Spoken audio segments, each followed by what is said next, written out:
Hello students, एमपीडीच्या online series मध्ये तुम्हा सर्वांचं स्वागत आहे. माझं नाव Sonali Londhe.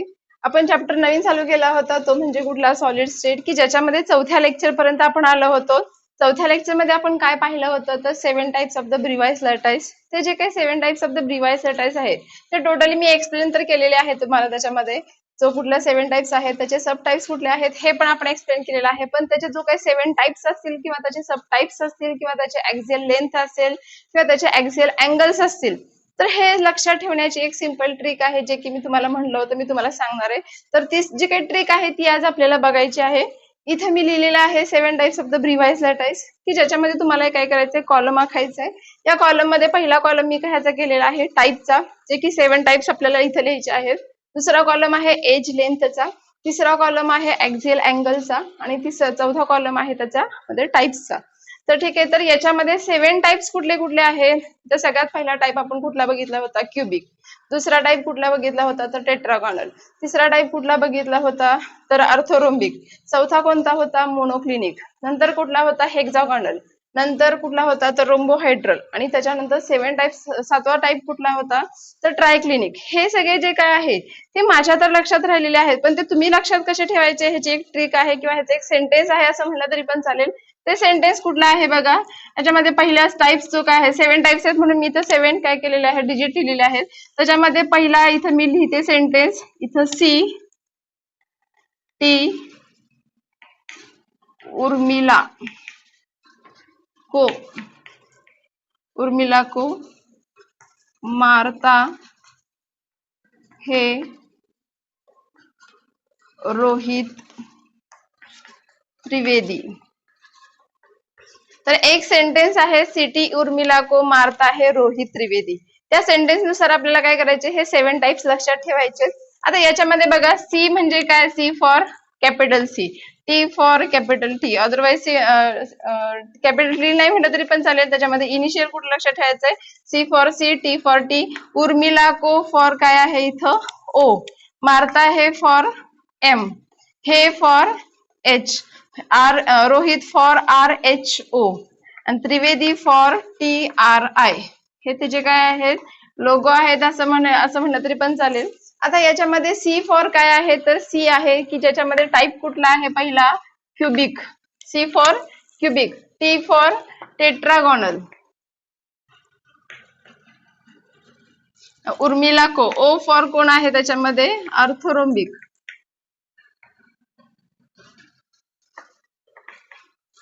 M for monoclinic.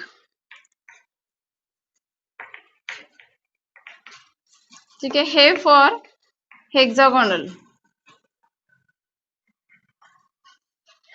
R H O rho for rhombohedral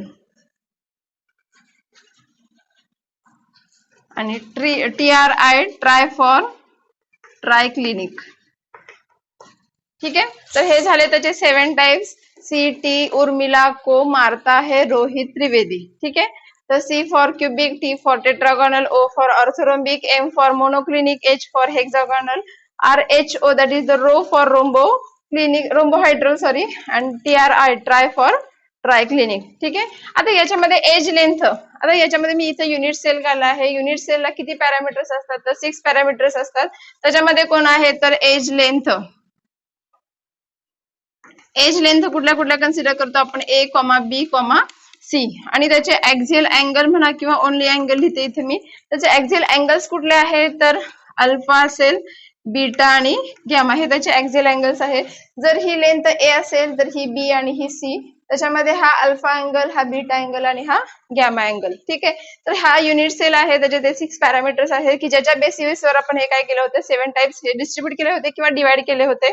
तर त्याच्यामध्ये एज लेंथ लक्षात कशी ठेवायची किंवा त्याचे ऍक्सियल अँगल्स लक्षात कसे ठेवायचे किंवा त्याचे टाइप्स कसे लक्षात ठेवायचे त्याचा हा कॉलम आहे.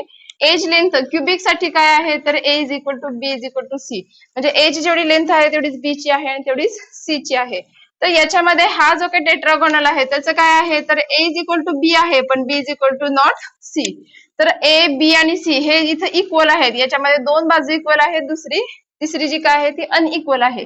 हा जो काय अर्थोरोम्बिक आहे त्याच्यामध्ये a is equal to not b आहे, b is equal to not c आहे. ठीक आहे, तर याच्यामध्ये सगळ्यात पहिल्यांदा करणार काय तुम्ही तर हा क्यूबिक साठी आणि हा ट्रायक्लिनिक. क्युबिक साठी सगळ्या लेंथ हा इक्वल आहे, ट्रायक्लिनिक साठी सगळ्या लेंथ कशा आहेत, अनइक्वल आहेत. ठीक आहे, हे दोन्ही अपोजिट लिहिले मी. पहिला a is equal to b is equal to c, लास्टचा a is equal to not b is equal to not c. ठीक आहे, तर याच्यामध्ये हा दुसरा जो काही टेट्रागोनल आहे त्याच्यामध्ये ए आणि बी इक्वल आहे पण सी ही डिफरंट आहे. तसंच मी याच्यामध्ये काय लिहिलं, ऑर्थोरोम्बिक साठी a is equal to not b, b is equal to not c. हे सेम मी ऍज इट इज लिहिते. हा अँगल तुम्ही काय करायचा, इथं सेम ऍज इट इज लिहायचा, हे इथं सेम ऍज इट इज लिहायचं आणि हे इथं सेम ऍज इट इज लिहायचं. मग मी इथं काय लिहिणार, तर ए is equal to b is equal to c, a is equal to not b, b is equal to not c. हे मी इथे परत रिपीट करणार आहे, a is equal to b but b is equal to not c. हे परत मी as it is हे परत मी ऍज इट इज इथे लिहिणार आहे, a is equal to b is equal to c. ही एक सिंपल ट्रिक आहे. फक्त याच्यामध्ये काय करायचंय, हे दोघांचे इक्वल आहेत, हे दोन्ही इक्वल आहेत, हे दोन्ही इक्वल आहेत, हा फक्त कोण आहे, डिफरंट आहे. हे सिंपल ट्रिक आहे लक्षात ठेवायची, त्याच्याप्रमाणे तुम्ही लक्षात ठेवायचे. आता ऍक्सियल अँगल लक्षात कसे ठेवायचे, तर ए is equal to b is equal to c जर क्युबिक मध्ये जर असेल तर ऍक्सियल अँगल त्यासाठी काय आहे, alpha is equal to beta is equal to gamma is equal to 90 degree. ठीक आहे, पहिलं तुम्हाला कंपल्सरी लक्षात ठेवावं लागेल, या तिघांचं जे काय ऍक्सियल लेंथ आहे त्या सगळ्या कशा आहेत, इक्वल आहेत. म्हणजे इथं alpha is equal to beta is equal to gamma is equal to, इथं सुद्धा कसं आहे 90 डिग्रीच आहे. इथं पण alpha is equal to beta is equal to gamma is equal to सुद्धा तो कसा आहे 90 डिग्रीच आहे. पण जर तुम्ही मोनोक्लिनिक जर व्यवस्थित ऑब्झर्व केला तर याच्यामध्ये अल्फा किंवा जर गॅमा असेल हा 90 डिग्री जर असेल तर त्याच्यामधला बीटा हा is equal to not 90 degree. तर त्याच्यामधला दोन अँगल हे कसे आहेत 90 डिग्री आहेत, पण तिसरा अँगल हा कसा आहे 90 डिग्री नाहीये. तो 90 डिग्री पेक्षा कमी असू शकतो किंवा तो जास्तही असू शकतो. याच्यामध्ये काय आहे, तर alpha is equal to beta जर हा 90 असेल तर त्याच्यामध्ये हा तिसरा जो काय अँगल आहे गॅमा, कशामध्ये, हेक्सागोनल मध्ये दोन अँगल हे कसे आहेत 90 डिग्री आहे, पण तिसरा अँगल कसा असतो तो 120 डिग्रीचा असतो. नेक्स्ट काय आहे, तर याच्यामध्ये alpha is equal to beta is equal to gamma is not equal to the 90 degree. म्हणजे हे तिन्ही पण अँगल कसे आहेत 90 डिग्री नाहीये. आणि लास्ट मध्ये alpha is not equal to the beta is not equal to the gamma is not equal to the 90 degree. तर हे तिन्ही अँगल कसे आहेत इथे डिफरंट आहेत. तर ह्याच्यामध्ये हे तीन अँगल्स कसे आहेत, इक्वल आहेत. अल्फा आणि बीटा अल्फा आणि गॅमा इथे 90 असेल तर बीटा इथे कसा असणार आहे, नॉट 90 असणार आहे. अल्फा आणि बीटा जर 90 असेल तर इथे गॅमा कसा असणार आहे, हेक्सागोनल मध्ये 120 आहे. अल्फा बीटा गॅमा हा कसा आहे 90 नाहीये, आणि इथे तिन्ही अँगल काय आहेत 90 नाहीयेत. तर ह्या सिक्वेन्सली तुम्ही काय करायचं लक्षात ठेवायचंय. आता याचे टाइप्स जे काय आहेत ते राहिलेले आहेत. जो हा क्युबिक युनिट सेल आहे हा 3 टाइप्स मध्ये डिवाइड होतो. तर याच्यामध्ये मी 3 टाइप्स म्हणून आहेत म्हणून मी इथं 3 लिहिले ब्रॅकेट मध्ये किंवा त्याला सर्कल मध्ये 3 लिहिलेलं आहे. 3 टाइप्स कुठले कुठले आहेत, याचा पहिला आहे याचा सिंपल, दुसरा आहे बॉडी सेंटर्ड आणि तिसरा आहे फेस सेंटर्ड. मी शॉर्ट मध्ये लिहिलेला आहे. तर simple cubic unit cell, body centred cubic unit cell आणि face centred cubic unit cell हे त्याचे 3 टाइप्स आहेत. हा जो काही टेट्रागोनल आहे, टेट्रागोनलचे किती टाइप्स पडतात, तर 2 टाइप्स आहेत.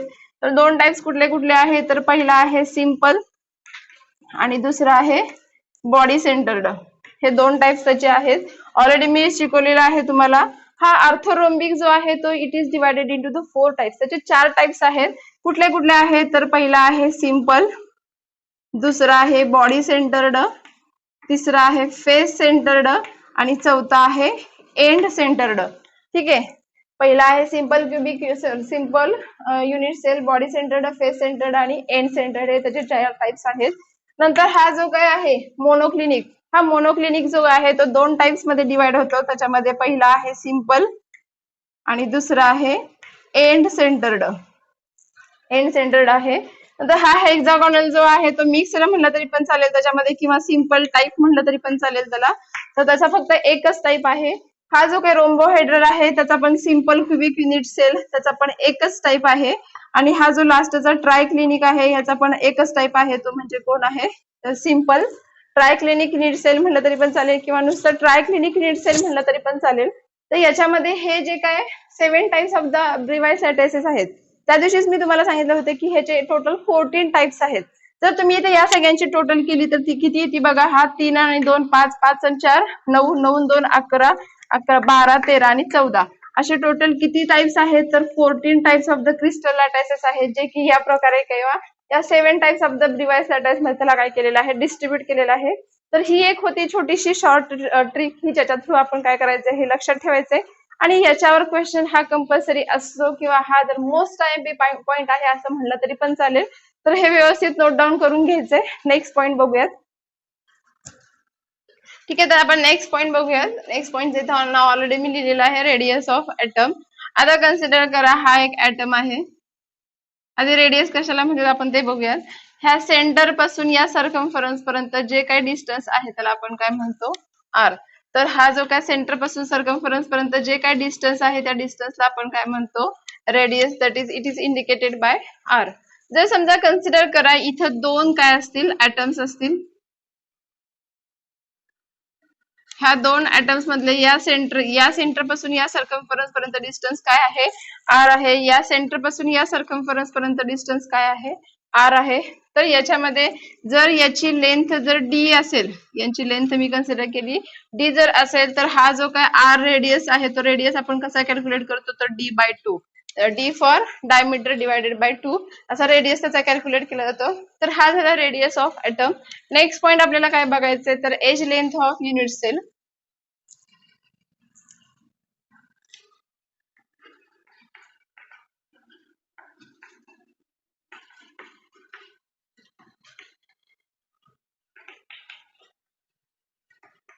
Age length of unit cell. त्याच्यामध्ये पहिला पॉइंट आहे simple unit cell. Simple unit cell मध्ये काय आहे तर हा युनिट सेल असेल.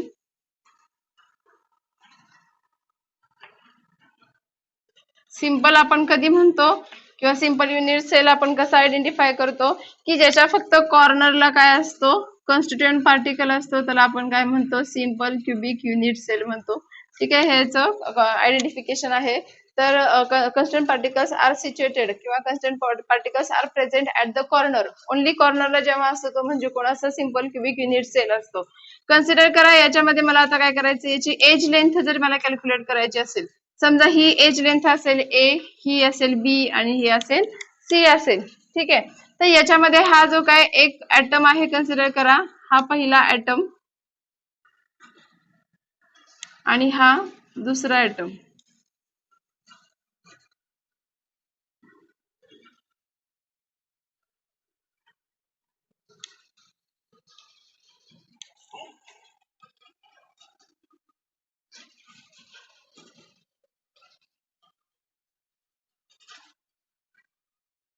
ठीक आहे, हे दोन ऍटम आहेत असं कन्सिडर करा. या ऍटमचा हा सेंटर या दुसऱ्या ऍटमचा हा सेंटर असेल. तर हा जो काही इथून इथपर्यंत डिस्टन्स जे काय आहे म्हणजे या सेंटर पासून या सर्कम्फरन्स पर्यंत जे काही डिस्टन्स आहे ते किती आहे आर. या सर्कम्फरन्स पासून या सेंटर पासून या सर्कम्फरन्स पर्यंत डिस्टन्स किती आहे हे पण किती असेल आर असेल. तर याच्यामध्ये जर तुम्हाला रेडियस कॅल्क्युलेट करायचं असेल कुणासाठी तर हा जो काय सिंपल क्युबिक युनिट सेल आहे याच्यासाठी जर मला कॅल्क्युलेट करायचं असेल तर ही जी काही तुमची लेंथ आहे पूर्ण ती किती आहे ए. तर ए इज इक्वल टू तुमचा काय येईल ट्वाइस आर. तर हे तसं झालं पहिलं कॅल्क्युलेशन. तर ए इज इक्वल टू काय कॅल्क्युलेट केला तुम्ही ट्वाइस आर कॅल्क्युलेट केला. तर जो की इथं आहे तर जर मला आर साठी व्हॅल्यू काढायची असेल तर आर इज इक्वल टू काय येणार a/2. ठीक आहे, तर मला आर ची व्हॅल्यू कुणासाठी सिंपल क्युबिक युनिट सेल साठी जर मला आर ची व्हॅल्यू काढायची असेल तर मी ती कशी कॅल्क्युलेट केली हा ए ऍज इट इज हा 2 इकडे मी आणला फक्त a/2 लिहिलं. ठीक आहे, तर हा झाला रेडियस ऑफ ऍटम किंवा edge length of the unit cell. तर ही जी काय एज लेंथ आहे या युनिट सेलची ती एज लेंथ किती आहे तर ए is equal to twice R. किंवा जर मला रेडियस जर त्यांचा काढायचा असेल तर a/2 हा इथे मी काढलेला आहे. बघा मी अजून एकदा सांगते हा जो काय हा जो काय ऍटम आहे हा पूर्ण ऍटम हा दुसरा ऍटम हे दोन जे काय कॉर्नर्स आहेत त्या कॉर्नर्सचे सेंटर जे काय ऍटम आहे तो मी कन्सिडर केलेला आहे. तर हा जो काय सेंटर पासून या सर्कम्फरन्स पर्यंत जे काय डिस्टन्स आहे त्याला मी आर कन्सिडर केलं. या ऍटमच्या सेंटर पासून या सर्कम्फरन्स पर्यंत जे काय डिस्टन्स आहे त्याला मी आर कन्सिडर केलं. ही जी काय पूर्ण लेंथ आहे ती कोणती आहे तर ए आहे म्हणून मी इथे ए लिहिला. जर मला ए इज इक्वल टू लिहिला असेल तर मला ए इज इक्वल टू जर मी हे एज लेंथ काढायचे असेल तर किती आहे तर हा आर प्लस हा आर म्हणजे किती आर झाला ट्वाइस आर म्हणून मी ते डायरेक्टली ट्वाइस आर लिहिलेला आहे. आणि मला जर R is equal to value calculate करायची असेल तर a/2 आली तुमची. ठीक आहे, तर हा झाला edge length of the simple cubic unit cell. Next point आहे तुमचा कुठला आहे तर face centred cubic unit cell. ठीक आहे, तर हे नेक्स्ट बघूयात आपण आता face centred cubic unit cell.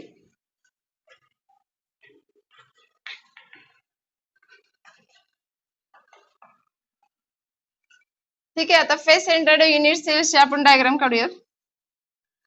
आता फेस सेंटर्ड युनिट सेल म्हणजे काय, तर कॉर्नरला तर कस्टर्ड पार्टिकल असतो, पण प्लस कुठे असतो, तर त्याच्या प्रत्येक फेसच्या सेंटरला एक असतो, त्याला आपण काय म्हणतो, फेस सेंटर्ड युनिट सेल.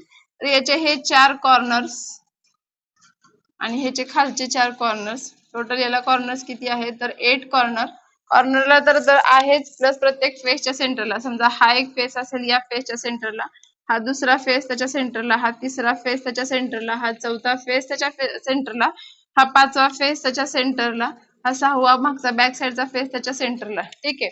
आता जसं की मगाशी आपण सिंपल क्यूबिक युनिट सेलचा रेडियस काढला होता, तसंच आपल्याला कोणाचा काढायचा, तर फेस सेंटर्ड युनिट सेलचं तुम्हाला काय करायचं, रेडियस कॅल्क्युलेट करायचंय.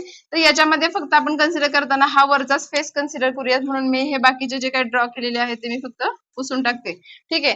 जर समजा कन्सिडर केला मी हा वरचा फेस मी फक्त कन्सिडर केला असेल, तर याच्यामध्ये समजा हा ऍटम असेल, या ऍटमचा हा सेंटर, हा दुसरा ऍटम असेल, हा दुसऱ्या ऍटमचा हा सेंटर, आणि हा तिसरा ऍटम असेल, या तिसऱ्या ऍटमचा हा सेंटर. तर या सेंटर पासून या सर्कम्फरन्स पर्यंत जे काही डिस्टन्स आहे त्याला मी आर कन्सिडर केलं. या सेंटर पासून या सर्कम्फरन्स पर्यंत जे काही डिस्टन्स आहे त्याला मी आर कन्सिडर केलं. या सेंटर पासून या सर्कम्फरन्स पर्यंत डिस्टन्स जे काय आहे त्याला मी आर कन्सिडर केलं. या सेंटर पासून या सर्कम्फरन्स पर्यंत जे काही डिस्टन्स आहे त्याला मी आर कन्सिडर केलं. समजा जर एज लेंथ ही तुमची इथं ए असेल, इथं सुद्धा काय असेल, एज लेंथ ए असेल, आणि इथं काय आहे तर तुमची व्हॅल्यू किती आली, R plus R plus R plus R is equal to 4r. ठीक आहे. तर याच्यामधला हा जो काही ट्रायंगल आहे तो फक्त मी इथं कॅल्क्युलेट काढून घेते. सिंपल युनिट सेल असेल किंवा बॉडी सेंटर्ड असेल किंवा फेस सेंटर्ड असेल, त्याच्यामधला याच्यामध्ये या दोन लेंथ मधला अँगल किती असतो, तर 90 डिग्री असतो, जो की ऑलरेडी आपण पाहिलेला आहे. तर याच्यामधला हा जो काय अँगल आहे तो अँगल किती आहे, तर 90 डिग्री आहे, जो की तुम्हाला मी ऑलरेडी सांगितलेला आहे. तर अल्फा बीटा आणि गॅमा हा कोणाच्या इक्वल असतो, तर 90 च्या इक्वल असतो. याच्यामध्ये ही लेंथ किती आहे, ए आहे. हा जो काही तुम्हाला ट्रायंगल दिसतो तो फक्त मी इथे काय ड्रॉ करून घेतलेला आहे. याची लेंथ सुद्धा किती आहे, एच आहे, आणि याची लेंथ किती आहे, तर 4r आहे. ठीक आहे. तर हा जो काय आहे याच्यामध्ये आपण कुठलाही पायथागोरस थेरम काय करू शकतो, यूज करू शकतो, म्हणून मी इथे काय लिहिले, बाय पायथागोरस थेरम.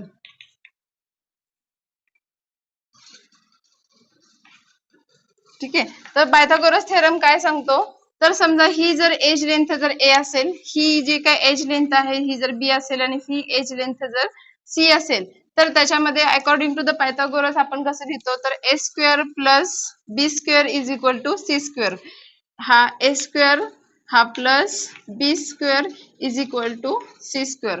हा सांगतो तुम्हाला पायथागोरस थेरम, की याच्यामधला जर एक अँगल जर 90 डिग्री असेल तर पायथागोरसचं इक्वेशन काय आहे, तर A square plus B square is equal to C square. या जो काय एज लेंथ आहे, या डायग्राम मध्ये आपण काय कन्सिडर केली, ए कन्सिडर केली. ही पण जी एज लेंथ आहे ती कोणती कन्सिडर केलेली, एज कन्सिडर केलेली आहे, म्हणून मी इथं काय लिहिते, A square plus A square is equal to C ची व्हॅल्यू काय आहे, तर 4r ब्रॅकेट स्क्वेअर. ठीक आहे. तर A square plus A square किती झालं, twice A square is equal to 4 चा स्क्वेअर किती आहे, 16, हा किती झाला, आर स्क्वेअर. त्यामुळे मी इथे काय करते, ए स्क्वेअर इज इक्वल टू किती आला, 16/2 किती आला, 8r स्क्वेअर. ठीक आहे. हा ए स्क्वेअर जो काय आहे तो स्क्वेअर आपण जर काढला तर काय येणार, मग A is equal to under root A R square. A is equal to under root 8r square. जर हा under root A under root A is equal to under root A ला मी फक्त काय करते, फोडते. तर अंडर रूट ए आपण कसं लिहू शकतो, तर 4 इंटू 2 इंटू आर. ठीक आहे. आता हा अंडर रूट 4 हा कोणाचा स्क्वेअर आहे, तर अंडर रूट 4 म्हणजे काय आहे, तर तो 2 चा स्क्वेअर आहे, म्हणून मी तर 2 इंटू अंडर रूट 2 आर लिहिलं. म्हणजे ए ची व्हॅल्यू तुम्हाला काय मिळाली, तर 2 into under root 2 into R. आता याच्यामध्ये हे जी काही तुम्हाला व्हॅल्यू मिळाली एज लेंथची, दॅट इज द ए ची व्हॅल्यू तुम्हाला मिळाली, पण याच्यावरून मी आर ची पण व्हॅल्यू कॅल्क्युलेट करू शकते. आर इज इक्वल टू मी काय लिहिणार, तर ए डिवायडेड बाय ही जो काही व्हॅल्यू आहे 2 इंटू अंडर रूट 2 त्याला डिवाइड येणार, तर A divided by 2 under root 2. ठीक आहे. तर ही जी काय आर इज इक्वल टू काय व्हॅल्यू मिळाली तुम्हाला a divided by 2 under root 2. पण याच्यानंतर जी काय body centred cubic unit cell आहे त्याची व्हॅल्यू काय आहे तर R is equal to under root 3 into a divided by 4. त्याच्याप्रमाणे जर मला याला सिम्प्लिफाय करून घ्यायचं असेल तर मी कसं लक्षात ठेवणार बघा. तर आर इज इक्वल टू ह्या दोन्ही बाजूला किंवा वर खाली मी काय करते अंडर रूटनी मल्टिप्लाय जर करून घेतलं तर तुमची व्हॅल्यू कशी येते बघा a into under root 2 divided by 2 into under root 2 as it is आहे. त्याला इंटू कशाने आपण अंडर रूट 2 नी मल्टिप्लाय केलं. हे मी कायसाठी केलं तर बॉडी सेंटर्ड जो काय हा युनिट सेल आहे तिन्हीची व्हॅल्यू जर तुम्हाला लक्षात ठेवायची असेल तर त्यासाठी मी काय फक्त केले सिम्प्लिफाय केलेलं आहे. तर याच्यामध्ये a into under root 2 divided by हा 2 as it is into under root 2 into under root 2 म्हणजे कोण असतं तर 2 असतं म्हणून मी a under root 2 divided by काय आला 4 आला. सॉरी ही तुमची झाली आर ची value. R is equal to तुमचा काय आला तर a into under root 2 divided by 4. ठीक आहे. तर हे झालं तुमचं face centred cubic unit cell मध्ये एज लेंथ a ची व्हॅल्यू आणि जो काय रेडियस आहे त्याची व्हॅल्यू आपण कॅल्क्युलेट केलेली आहे. नेक्स्ट पॉइंट बघूयात. हे व्यवस्थित लिहून घ्या. ठीक आहे. तर नेक्स्ट पॉइंट बघूयात. तिसरा point body centred cubic unit cell.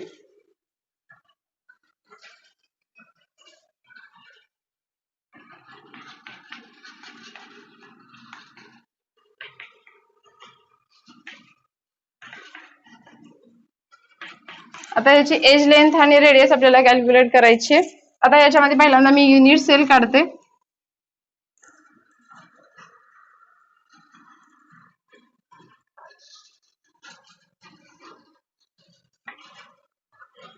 ठीक आहे.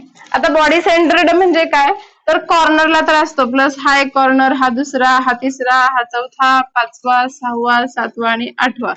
तर कॉर्नरला तर असतात प्लस कुठे असतो तर बॉडीच्या सेंटरला असतो. त्याला आपण काय म्हणतो बॉडी सेंटर्ड युनिट सेल. ठीक आहे. आता याच्यामध्ये काय करायचं पहिल्यांदा बॉडी डायगोनल कन्सिडर करायचं. आता बॉडी डायगोनल म्हणजे काय समजा जर मी हा कॉर्नर कन्सिडर केला तर त्याच्या अपोजिट काय करायचं दुसरा कॉर्नर घ्यायचा. याच्या अपोजिट फेस कुठला आहे हा अपोजिट फेस आहे. या कॉर्नरच्या अपोजिट कॉर्नर कुठला आहे तर हा कॉर्नर आहे. हे दोन कॉर्नर समजा जर ही एक रूम आहे या रूमचा जर हा कॉर्नर जर मी कन्सिडर केला तर त्याच्या अपोजिट फेस प्लस त्याच्या अपोजिटचा कॉर्नर म्हणजे हा कॉर्नर जर मी कन्सिडर केला तर त्याच्या खालचा कॉर्नर कन्सिडर करायचा. त्याला आपण काय म्हणतो बॉडी डायगोनल. तर हा बॉडी डायगोनल जर मला कॅल्क्युलेट करायचा असेल तर याच्यामध्ये काय करतो आपण ह्या बॉडी डायगोनल साठी हे दोन कॉर्नर कन्सिडर केले. या सेंटरला काय केलं आपण एक ऍटम ठेवला तर आपण काय म्हणतो बॉडी सेंटर्ड युनिट सेल. तर याच्यामध्ये समजा मी हा ऍटम कन्सिडर केला, हा दुसरा ऍटम कन्सिडर केला आपण आणि हा तिसरा ऍटम कन्सिडर केला. ठीक आहे. हे तीन ऍटम्स कन्सिडर केले की ज्याच्यामध्ये ही जी काय एज लेंथ आहे ती मी फक्त काय केलेली आहे इथं जोडून घेतलेली आहे. ठीक आहे. तर हा जर मला बॉडी डायगोनलची ही जी काय लेंथ आहे ती जर मला कॅल्क्युलेट करायची असेल तर तुम्हाला कसं जावं लागेल ही एक लेंथ, ही दुसरी लेंथ ज्याला की मी एज कन्सिडर केले आणि ही तिसरी लेंथ. या तिन्ही लेंथचा जो काय जसं की आपण पायथागोरस थेरम मध्ये आपण काय बघितलं होतं तर ही जो काय अँगल आहे किंवा ट्रायंगल आहे या ट्रायंगल मध्ये याच्यामध्ये हा जर ए असेल हा बी असेल आणि हा सी असेल तर आपण पायथागोरस थेरम काय सांगतो A square plus B square is equal to C square. ठीक आहे. तसा हा जो काही बॉडी आहे किंवा हा जो काही युनिट सेल आहे याचा जर बॉडी डायगोनल किंवा ह्या बॉडी डायगोनलची ही जर लेंथ तुम्हाला कॅल्क्युलेट करायची असेल तर त्याचं तुम्हाला कशाच्या थ्रू जावं लागेल तर ही जी काय लेंथ आहे तो ए स्क्वेअर, ही दुसरी लेंथ ए स्क्वेअर आणि ही तिसरी length A square is equal to समजा ह्याला मी कन्सिडर करा सी स्क्वेअर. ह्याला समजा मी सी कन्सिडर केला असेल तर सी स्क्वेअर. ह्या तिन्ही लेंथचा स्क्वेअर प्लस त्याची ऍडिशन त्याला आपण काय म्हणतो बॉडी डायगोनल कॅल्क्युलेट करायचं. ठीक आहे. तर याच्यामध्ये आपण आता त्याच्यानुसार बघूयात. समजा ही लेंथ असेल ए, ही दुसरी लेंथ ए आणि ही तिसरी लेंथ इथून इथपर्यंत लेंथ किती आहे ए, इथून इथपर्यंत लेंथ ए आणि ही लेंथ ए. आता याच्यामध्ये बघा ह्या सेंटर पासून या सर्कमफरन्स पर्यंत डिस्टन्स काय आहे आर. या सेंटर पासून या सर्कमफरन्स पर्यंत डिस्टन्स काय आहे आर. या सेंटर पासून या सर्कमफरन्स पर्यंत डिस्टन्स काय आहे आर. या सेंटर पासून या सर्कमफरन्स पर्यंत या सर्कमफरन्स जो काय आहे त्याचा डिस्टन्स किती आहे आर. म्हणजे तुम्हाला इथं किती मिळाला 4r. ह्या चारही आर चे ऍडिशन केल्यानंतर तुम्हाला किती मिळाला इथं 4r मिळाला. ठीक आहे, जसं की आपण मगाशी लिहिलं होतं अकॉर्डिंग टू द पायथागोरस, तसंच इथे लिहूयात ए स्क्वेअर. मी मगाशी तुम्हाला सांगितलं या बॉडीचा जर मला ही जी काही लेंथ आहे या लेंथचा जर मला बॉडी डायगोनल जर तुम्हाला कॅल्क्युलेट करायचं असेल तर ही जी काही तिन्ही लेंथ आहे या तिन्ही लेंथचा स्क्वेअर आणि त्याची ऍडिशन करायची तेव्हा आपल्याला कोण मिळतो तर बॉडी डायगोनल मिळतो. लेंथ किती आहे 3, पहिली लेंथ ए स्क्वेअर, हा दुसरी लेंथ ए स्क्वेअर आणि ही तिसरी length A square is equal to कोण आहे तर ही जी काही लेंथ आहे किती आहे तुमची 4r आणि त्याचा स्क्वेअर. ठीक आहे, तर इथं ए square plus A square plus A square इथं काहीच नसतं म्हणजे एक असतं म्हणजे किती झाला तुमचा 3a square is equal to 16r square. ठीक आहे, नेक्स्ट काय करूयात आपण A square is equal to कसं लिहिणार मग तुम्ही A square is equal to 16/3 into R square. ठीक आहे, हा जर ए चा स्क्वेअर रूट जर मी काढून टाकला तर तो काय येईल ए इज इक्वल टू 16 चा स्क्वेअर 16 हा कुणाचा स्क्वेअर आहे तर 4 चा, हा अंडर रूट 3r. ही झाली तुमची कुणाची ए ची व्हॅल्यू किंवा एज लेंथची व्हॅल्यू किती आहे तुमची 4 divided by under root 3 into R. ही झाली तुमची एज लेंथची व्हॅल्यू. याच्यावरून जर तुम्ही आर कॅल्क्युलेट करायचं तर कसं करणार आर इज इक्वल टू हा आर इज इक्वल टू जर लिहायचं असेल तर या दोघांचं cross multiplication A under root 3 divided by 4. ठीक आहे, तर ही झालं तुमची रेडियसची व्हॅल्यू, ही झाली तुमची एज लेंथची व्हॅल्यू. तर याच्यानुसार तुम्हाला असं हे तुम्हाला काय झालं तुमचं बॉडी सेंटर्ड युनिट सेलमध्ये जी काय एज लेंथ आहे त्याची व्हॅल्यू आणि रेडियसची व्हॅल्यू. तर हे सगळे व्यवस्थित समजून घ्यायचे आणि कारण की याच्यावर आपल्याला न्यूमेरिकल सॉल्व्ह करायचे. तर हा झाला आजचा पॉइंट की ज्याच्यामध्ये आपण जे काय एज लेंथ आहे सिंपल युनिट सेल असेल, बॉडी सेंटर्ड असेल किंवा फेस सेंटर्ड असेल यांचे हे कॅल्क्युलेट केलेले आहेत. तर हे सगळे व्यवस्थित लिहायचे, माझ्या व्हॉट्सअप नंबरला पाठवायचे. तर आजचं लेक्चर मी इथंच थांबवते. Thank you so much.